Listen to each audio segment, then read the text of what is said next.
You're watching UA. My name is Anna Nichenko. Hello. Today, here in our studio, we discuss the results of Russian aggression in Ukraine.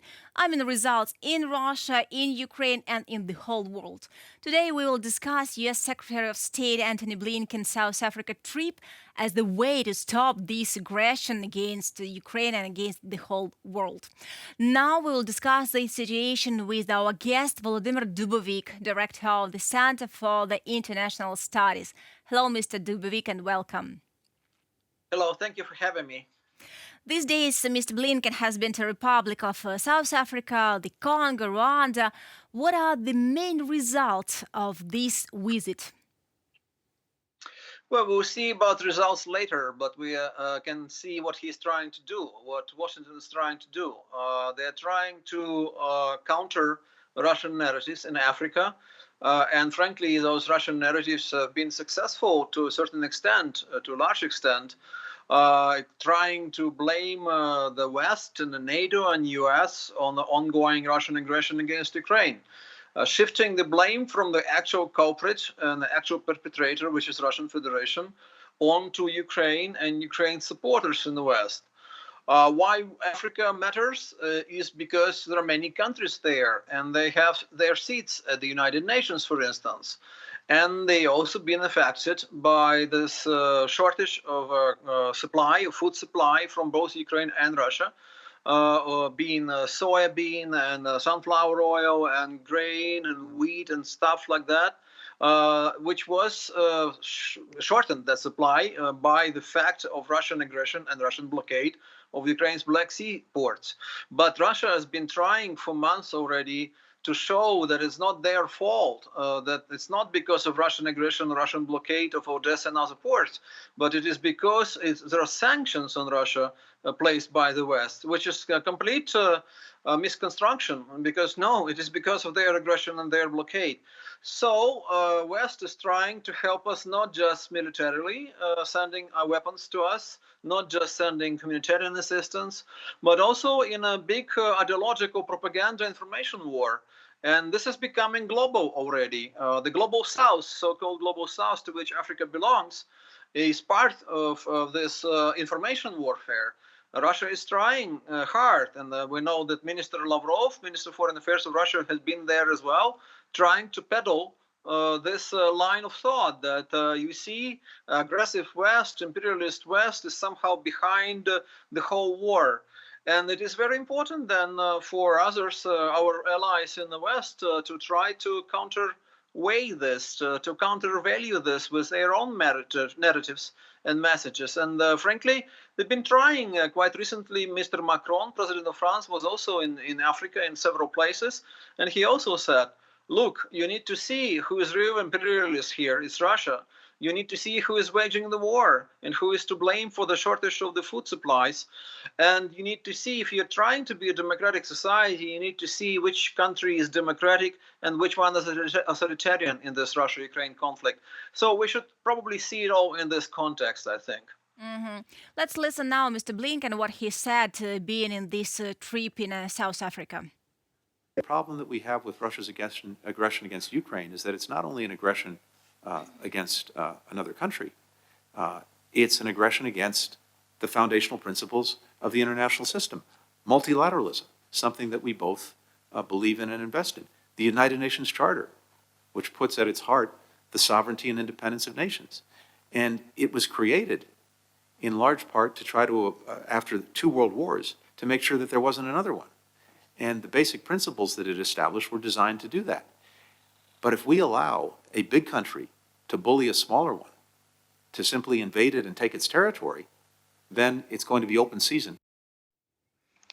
So Mr. Blinken says, yes, if we allow Russia, yes. How do you think, does Global South really now understand all the circumstances of this aggression? Is Global South ready to help to stop this aggression? Well, I don't think the Global South will weigh in decisively or resolutely in support of Ukraine. I don't expect them to do that. But at the minimum, they might open their eyes in terms of what's happening, what's going on, and pay more attention.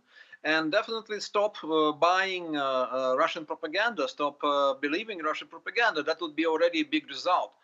If they are still thinking this is continuation of the old Cold War, when you had West and East, Moscow and Washington, and they were certainly on a periphery of that, and many of those countries were in the so-called alignment movement, and they try to be distant from both Washington and Moscow. This is different times. It's not a Cold War now. This is different times, and you can choose who you root for, or at least you can not support Russia in trying to diminish Ukraine or subjugate Ukraine or occupy Ukraine. And this is an important diplomatic effort, but this is also an important geopolitical effort as well, because frankly, not just Russia trying to spread their narrative in Africa, for instance, but also China is having a big presence in many ways in Africa, economically, militarily, even in some places, and definitely in terms of their ideological presence. China, as we know, is also an opponent of the United States. And China, as we know, is also rhetorically, at least propagandistically, is a big ally of Russia. Luckily enough, Beijing decided against sending weapons or troops, God forbid, to help Russia fight the war against Ukraine. But they are siding together against the West and NATO, and they are singing the same song of NATO and US and West being to blame for the whole war, even though this is not true. So therefore, Blinken touring these countries is doing a double job. He's not only pushing back and against the Russian narrative, but he is also trying to return with American diplomacy into Africa. I mean, surely America never left Africa diplomatically, but it's all, it's all relative. How much attention you spend on Africa. The last Washington administration that actually paid a lot of attention to Africa and had a lot of projects there and a lot of outreach and engagement was George W. Bush, George Bush Jr. administration. So that's 2 administrations back. So I think the Biden administration is trying to get back to the message, one of the major messages, written on their motto, on their banner, that we are all for democracy and we are all against authoritarian states. And that's why Africa is also very important, because in many ways the struggle between democracy and authoritarian model is also unveiling and developing and happening also in Africa. Talking about support now, Blinken has, as you said, his project. He has offers how to support Africa. What do you think? Who can now support better? South Africa, Russia, China, or Western world and US exactly? You see, I mean, it's important again to break possible potential support for Russia from these countries. For instance, there is this format called BRICS, where you see Brazil, Russia, India, China, and South Africa. China is supporting Russia, as we said already, rhetorically, in terms of their information space, and so on. Brazil is trying to be more careful here. Even though Mr. Bolsonaro, who is leading Brazil now, he has been kind of close to Moscow in some ways, and definitely not very friendly with the current president of US, Mr. Biden. But still, Brazil doesn't want to have a big a big dispute or some kind of quarrel with Washington over Ukraine-Russia war. India is trying to be on both sides. I mean, they are getting a lot of their weapons from Russia. At least they were getting a lot of weapons from Russia. They're buying a lot of Russian oil.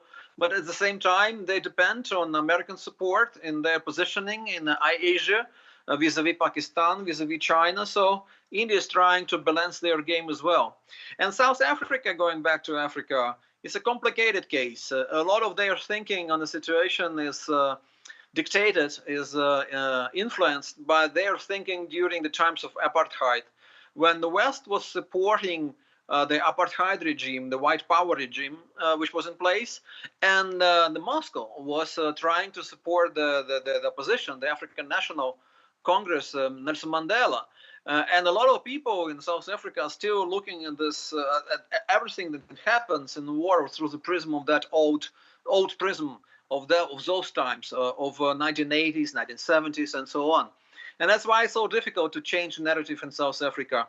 I can tell you for sure because we have a very capable ambassador of Ukraine in South Africa.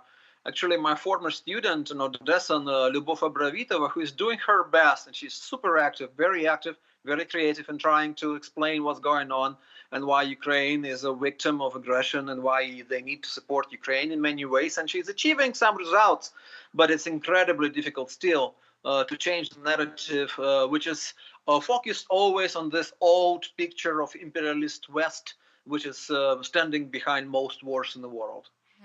You mentioned Lavrov and his visit to Russia. It was last month. The minister, of Foreign Affairs, visited four African countries. It was an attempt to get support for this war, Putin's war. But now we know that Russia invests billions in their military sector and creates humanitarian crisis in the whole world, in Russia also. But does Russia, Moscow, are they ready to invest at least something in Africa? Because there were some promises of this in African countries.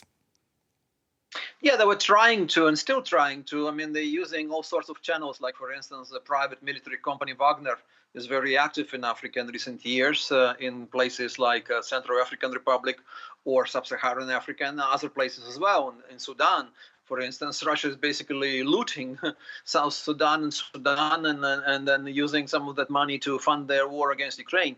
But will they be able to invest any serious amounts of money into Africa? I doubt that, especially now in the light of how badly the war for them went against Ukraine. They lost a lot of money already and wasted a lot of money on this war, and will waste more in the coming weeks and months, most probably. So will they actually have any money, free money, lying around, so to speak, that they can invest into Africa?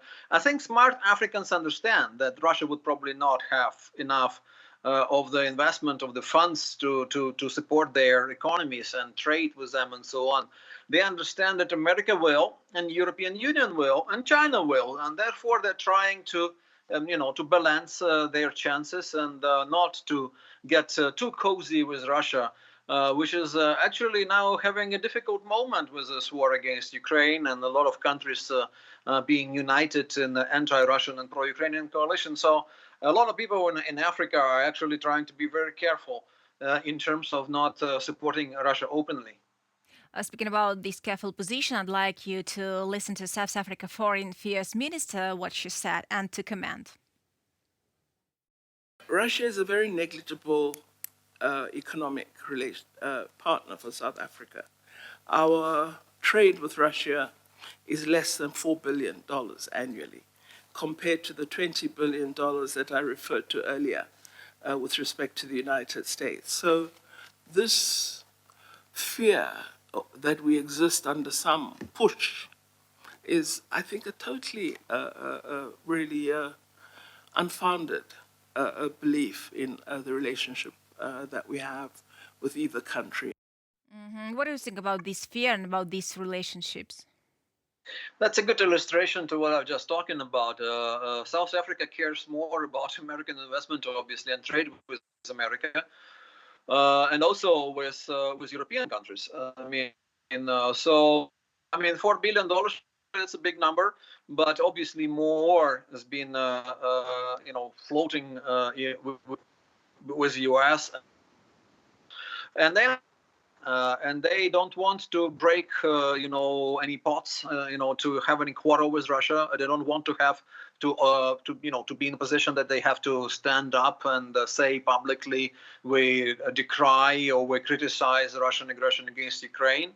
But they don't also want to be seen by the West, Europe or America or Canada or Japan or Australia to be on the side of Russia.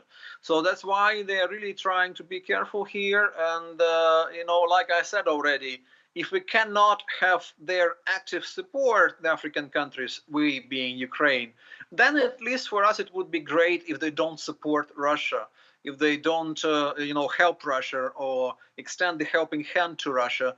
Because for us in Ukraine to sustain, to not to lose this war, it's very important for Russia to be isolated, as it should be, as it deserves, as a culprit of this absolutely terrible total war of annihilation, unprovoked and premeditated war on Ukraine.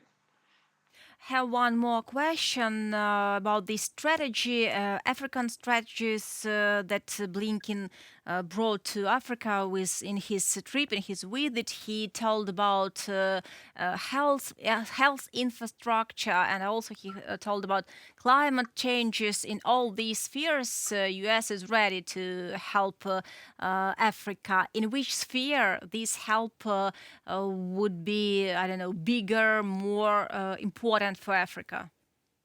Well, it's a lot of things. I mean, it's investment in their economy, obviously, and it's also American technologies that can be coming to Africa. It's an amazing role that America is playing as a healthcare giant, which struggled. America struggled with COVID, but yet they managed to produce a lot of vaccines. And we know that Africa was short of many of those vaccines, and America provided hundreds of millions of doses around the globe of Pfizer and others vaccines. So that's very important. And now there is a new epidemics ongoing, monkeypox, and then there's also America trying to help others, not just themselves. So infrastructure projects. I mean, some of the African countries are still lacking proper roads and airports and hospitals and schools. Here, America can help again. So, I mean, America is not just the hard power, as we say in my profession, meaning they have guns and cruise missiles and stuff like that. They also have soft power. They have money. They have technology. They have the American model of governance, which is a liberal democratic model. Europeans have the same model, so they have to offer to Africans a lot. But they have to counter with the legacy of imperialism, because most of the Africa, as we know, of course, was divided at one point of time by European empires into colonies, and there is a lot of backlash, and there's a lot of legacy, negative legacy, and thinking about those times when white people were coming from America or Europe to colonize African nations, and a lot of people many generations later still see the West as not a friendly power. But America is trying to change that narrative. Thank you for all these explanations. I'll remind our viewers it was Volodymyr Dubovyk, director of the Center for the International Studies, and we discussed Blinken Africa trip, new continental strategy. It was UATV English, Anna Nichenko. See you.